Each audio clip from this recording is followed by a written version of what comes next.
Hello, Professor. This is Daniel Goodrum with my sprint update. I'm going to start going over the things that changed, and then I'll talk about the project ideas and whatnot. So,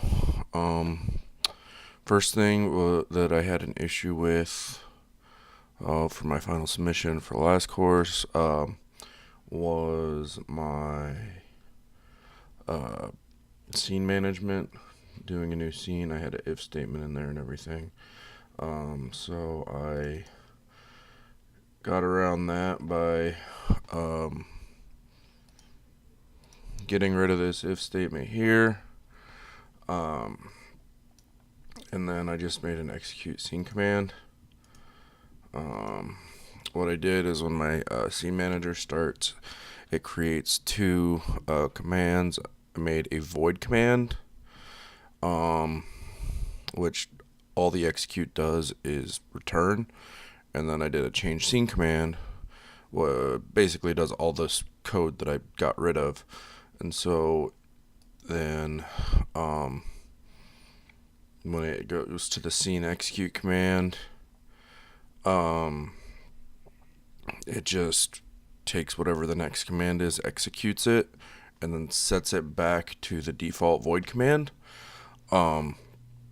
And when somebody sets the next scene, it goes updates the change command to have that scene in it, and then it makes that the next scene or the next command, and so it'll execute, and then when it executes this code down here, which sets the new scene, clears out the old scene, and initializes it. I'll start it up in a minute and show you that. So yeah, now all it does is it doesn't execute. My collidable visualizer stuff, I made a factory, and so on my visualizer here,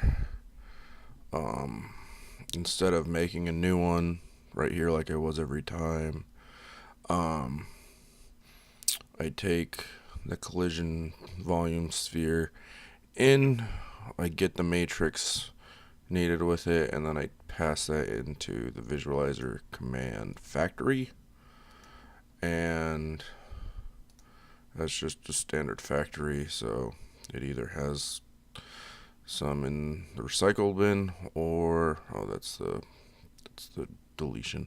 It either has some in the recycle bin or it doesn't, so it either creates a new one or recycles it. So I'll show you that working too, because it put some debug messages for it. Other than that, I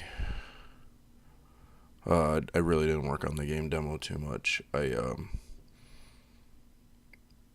need to get on with that. But the so my idea where I wanted to do the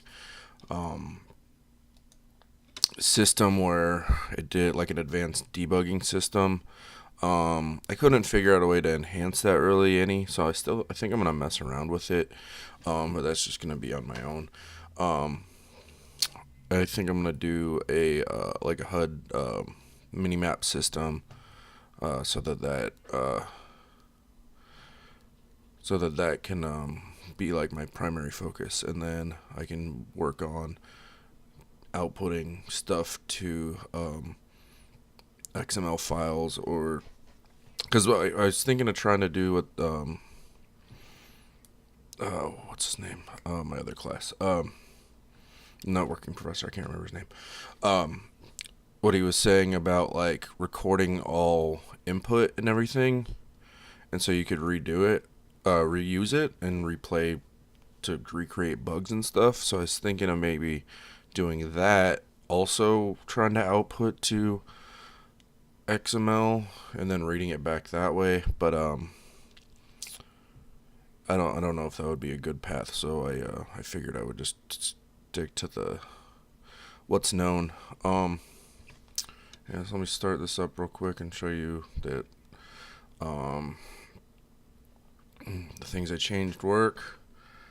So here, my output, you can see the visualizer commands going up and down. And then if I shoot a bunch more, it goes way up and then goes way down. Yeah, my demo is not good at all, I know. But so once I shoot this dude over here, I will exit the scene and restart it. And so yeah, my new change scene system works. And other than that, that's all I got. Thank you.